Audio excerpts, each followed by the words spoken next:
বাড়িতে বিয়ে বাড়িতে গেছিলো পরে বিয়ে বাড়ির সামনে আসছিল, সামনের থেকে মানে রাস্তার উপরে উঠছে, মানে তার বাড়িটা একটু নিচে আর কি, উপরে উঠছে বাইপাসে, এর উপরে তারা বিয়ে বাড়ির একজন লোক 12টা সাড়ে 12টা বাজে ওখানে গিয়ে এরা পাইছে, পাইয়া এখান থেকে 3-4 জন ছেলের লুইয়া আইনে সেটা রাখছে, সামনে রাখছে আর কি, বিয়ে বাড়ির সামনে রাখছে। এরপরে এরা এখান থেকে একজন ছেলে ফোন করছে ফায়ার সার্ভিস তো আমরা মনপুরের লোকাল, তো তার কাছে মনে আমরা নাম্বার ছিল, তারা প্রায় 1:30টা বাজে আমার কাছে ফোন করছে।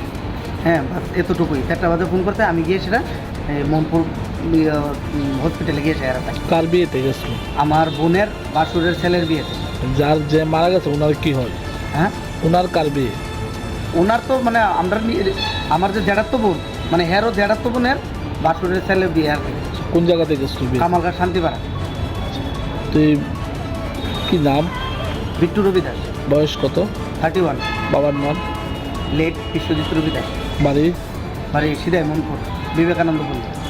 তুই কীভাবে হয়েছে মানে মারা যাওয়ার কারণটা আসলে কি? মারা যাওয়ার কারণ আমরা তো কিছু দেখছিও না, এটা জানিও না কিছু। কোনো জায়গাতে ইনজোর্ড নাই, ইনজোর্ড শুধু খালি গাড়ির এই জায়গা আর শুধু মাথার এই জায়গা, আর অল বডির ভিতরে এর কোনো ইয়ে নাই।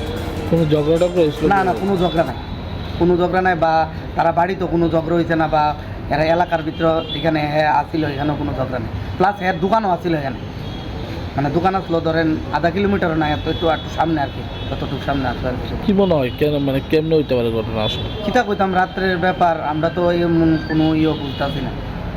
আপনার কি লাগে? আমার ছোট ভাই। সে কি করে? সে ওই সিডের ফুড টুটের কাজ করে। বিয়ে শাদী করছে? না, বিয়ে শাদী করছে না। বয়স কত? 31।